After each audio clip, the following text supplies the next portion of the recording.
ہے کہ نہیں, خوب پیٹ بھر کے کھا لیا, لیکن جب اس کی نیند کھلی تو کیا یقیناً اس کا پیٹ بھرا ہوا رہتا ہے؟ اس کو بھوک محسوس ہوتی ہے. اس کا پتہ کبھی کبھی کیا ہوتا ہے, وہ اثرات ظاہر ہوتے ہیں لیکن اکثر و بیشتر وہ اثرات ظاہر نہیں ہوتے ہیں, بلکہ وہ بھوک ہے. البتہ کبھی کبھی انسان کا جسم متاثر ضرور ہوتا ہے, لیکن عام قاعدہ یہی ہے کہ ہمارا یہ جسم روح نفسانی سے خواب میں جو ہونے والے واقعات ہوتے ہیں اس سے متاثر عام قاعدہ یہ ہے کہ نہیں ہوتا ہے, البتہ کبھی کبھی ہو جاتا ہے. نمبر 2, خواب میں یہ روح آرام اور تکلیف دونوں سے دوچار ہوتی ہے, یہاں تک کہ مر بھی جاتی ہے. کبھی کبھی آدمی سوچتا ہے کہ وہ خواب دیکھتا ہے کہ وہ مر گیا ہے, اس کی نماز جنازہ پڑھائی جا رہی ہے, وہ قبرستان میں بھی دفن ہوتا. اللہ کی قسم کبھی کبھی ہوتا ہے, آدمی مر جاتا ہے, لیکن جب وہ بیدار ہوتا ہے تو اپنے آپ کو ٹٹولتا ہے, دیکھتا نہیں بھئی میں زندہ ہوں, میں مرا نہیں ہوں, ہے نا. اور کبھی کبھی خواب ہی میں وہ زندہ بھی ہو جاتا ہے. تو کبھی کبھی آدمی خواب میں بھی خواب دیکھتا ہے, ہاں ایسا بھی ہوتا ہے. تو یہ خوابوں کا جو ہے نا مسئلہ, اور یہ ایسی باتیں ہیں میرے بھائی جس سے ہر شخص کو سابقہ پڑتا ہے. اب اگر کوئی شخص ان مشاہدات اور تجربات کے اسباب ڈھونڈنا شروع کرے, وجوہات ڈھونڈنا شروع کرے, اس کے کارن اور اس کے ریزن ڈھونڈنا شروع کرے, یہ کیوں ہے, تو اس سلسلے میں وہ کبھی بھی ان حقیقتوں کو نہیں پا سکتا ہے. اس کو پلٹ کر اللہ کی اسی بات پہ آنا پڑے گا کہ وَمَا أُوتِيتُم مِّنَ الْعِلْمِ إِلَّا قَلِيلًا, تمہیں بہت تھوڑا علم دیا گیا ہے, اب آگے بڑھنے کی کوشش نہ کرو. یہ رب ذوالجلال کی مرضیاں ہیں, یہ روح کا اپنا آنا جانا یہ اللہ تبارک تعالیٰ نے رکھا ہے. اچھا, ایک بات اور قابل توجہ ہے ذرا سمجھنے کی, اور وہ یہ ہے کہ ایک شخص سویا ہوا ہے, ایک شخص سویا ہوا ہے.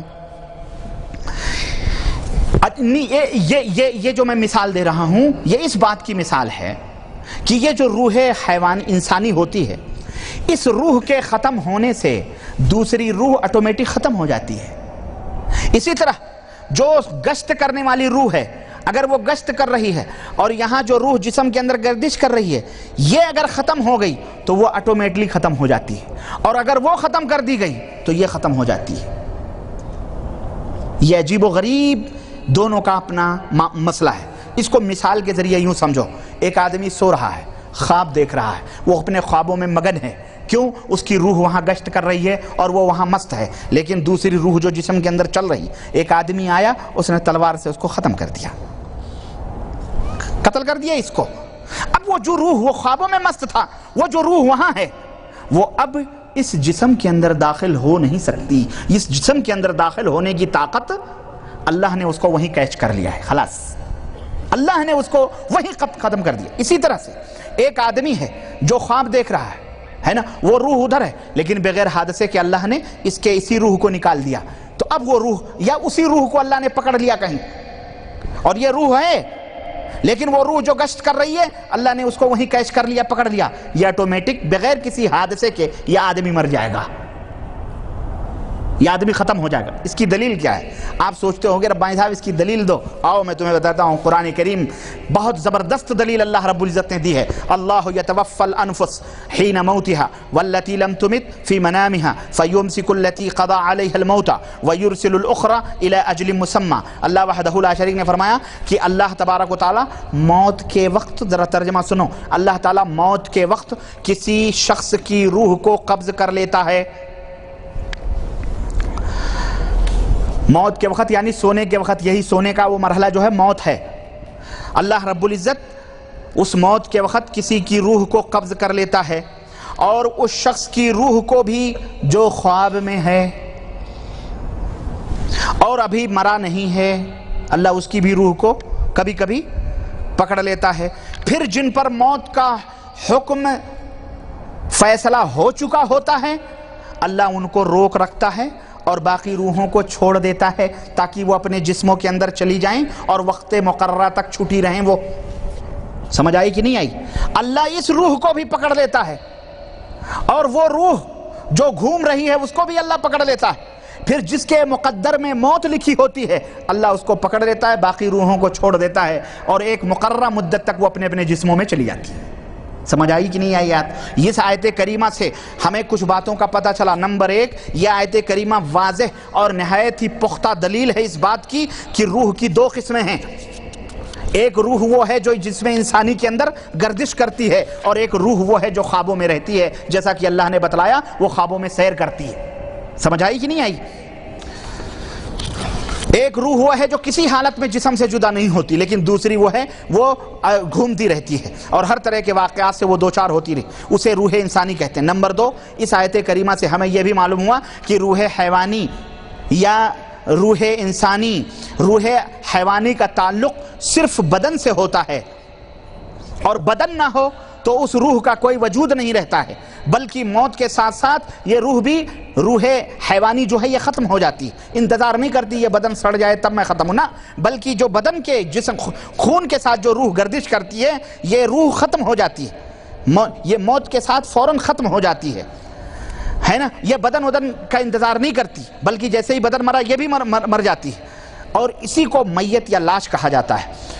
لیکن وہ جو دوسری روح ہوتی ہے جسے اللہ گرفتار کر لیتا ہے، پکڑ لیتا ہے، وہ مرتی نہیں ہے، وہ زندہ رہتی ہے، لیکن جو جسم کے اندر ہے وہ مر جاتی ہے۔ اور اس آیت کریمہ سے یہ بھی معلوم ہوا کہ بیداری کی حالت میں یہ دونوں قسم کی روحیں انسانی جسم کے اندر موجود رہتی ہیں۔ یہ دوسرا مرحلہ ہے۔ یہ کون سا مرحلہ ہے زندگی کا؟ دوسرا مرحلہ، جس میں ہمیں خواب کے ذریعے اللہ موت اور زندگی کو بتلاتا ہے اور سمجھاتا ہے کہ جب تمہیں نیند آتی ہے تو کس طرح روحوں کو ہم پکڑ لیتے ہیں، اور ایک روح تمہارے اندر رہتی ہے، اور پھر وہ روح کے اوپر جو کچھ بھی ہوتا ہے عام طور پر وہ ظاہر ہوتا ہے، ٹھیک ہے۔ تیسرا مرحلہ جو موت کا ہے زندگی کا، وہ موت سے لے کر حشر تک کا ہے۔ اب دیکھیں میں نتیجے پہ پہنچ رہا ہوں، کیونکہ یہ بات جب تک آپ کی سمجھ میں نہیں آئے گی، جب تک عذاب قبر آپ کو سمجھ میں نہیں آئے گا۔ تیسرا مرحلہ موت سے لے کر حشر تک کا ہے، جو مرنے کے بعد سے لے کر میدان محشر میں جمع ہونے تک کا، قیامت تک کا جو مرحلہ ہے۔ مرنے کے بعد سے لے کر حشر، چونکہ روح کو اس وقت بدن میسر نہیں ہوتا، لہذا یہ موت کا عرصہ کہلاتا ہے کہ یہ موت کا زمانہ ہے، موت کا عرصہ ہے۔ مگر دنیاوی زندگی کی طرح، سنو مثال، دنیاوی زندگی کی طرح اس عرصہ موت میں بھی کچھ استثنائی یعنی خاص شکلیں موجود ہیں، اور وہ کس طرح سے؟ مثلا ایک عذاب قبر ہے، اب میں آ رہا ہوں، ایک عذاب قبر ہے۔ جس طرح آپ نے دیکھا کہ اللہ کے قانون میں استثنائی شکل موجود ہے، اللہ کا قانون یہ ہے کہ جو ایک دفعہ مرا وہ دوبارہ زندہ نہیں ہو سکتا، لیکن ہم نے قرآن میں یہ بھی دیکھا کہ اللہ نے اسے 3 زندگی اور 3 موت عطا فرمائی ہے۔ جس طرح اللہ کا یہ قانون یہ بھی ہے کہ انسان جب زندہ رہتا ہے تو اس کے جسم میں جو ایک روح حیوانی انسانی ہوتی ہے وہ کبھی کبھی دور چلی جاتی ہے، 2 روحیں اس کے اندر کام کرتی ہیں، اور ان دونوں کا ایک جسم سے تعلق ہوتا ہے کہ نہیں ہوتا؟ اور وہ روح اگر کبھی کوئی مصیبت پڑتی ہے تو کبھی کبھی اس جسم کے اوپر بھی ظاہر ہوتا ہے، لیکن اکثر ظاہر نہیں ہوتا ہے، لیکن کبھی کبھی اس کی خوشیاں، اس کے غم ہمارے جسم کے اوپر ظاہر ہوتے ہیں۔ اسی طرح سے بالکل جس طرح اب مر گیا آدمی، اس کی روح اس کے جسم سے نکل گئی، لیکن دنیاوی زندگی کی طرح اس موت کے مدت میں بھی کچھ استثنائی خاص شکلیں موجود ہیں، مثلا عذاب قبر ہیں۔ اب میں ذرا آپ لوگوں کی توجہ چاہوں گا۔ اب دیکھیے کہ جس طرح انسان دنیاوی زندگی میں موت کے اثرات سے دوچار ہوتا ہے، جس طرح انسان دنیاوی زندگی میں سوتا ہے تو موت کے اثرات اس کے اوپر مرتب رہتے ہیں، ہے کہ نہیں؟ سویا اور مرا دونوں برابر ہیں کہ نہیں برابر ہیں؟ اور اس نیند کو بھی موت ہی سے تعبیر کیا گیا ہے۔ تو جس طرح انسان دنیاوی زندگی میں موت سے دوچار ہوتا ہے، اسی طرح انسان موت کی زندگی میں زندگی سے بھی دوچار ہوتا ہے۔ نہیں سمجھ آئی آپ کو؟ جس طرح انسان کبھی کبھی اپنی دنیاوی زندگی میں موت سے دوچار ہوتا ہے، موت سے اس کا سابقہ پڑتا ہے کہ وہ سو جاتا ہے تو سب کچھ ختم ہو جاتا ہے، بے نہیں اسی طرح جب انسان مر جاتا ہے تو اس مرنے کے زمانے میں بھی زندگی کے ساتھ کبھی کبھی وہ دوچار ہوتا ہے، یعنی اس کی اپنے روح سے ملاقات ہوتی ہے۔ اب میں وہ بتاؤں گا کیسے، سنو۔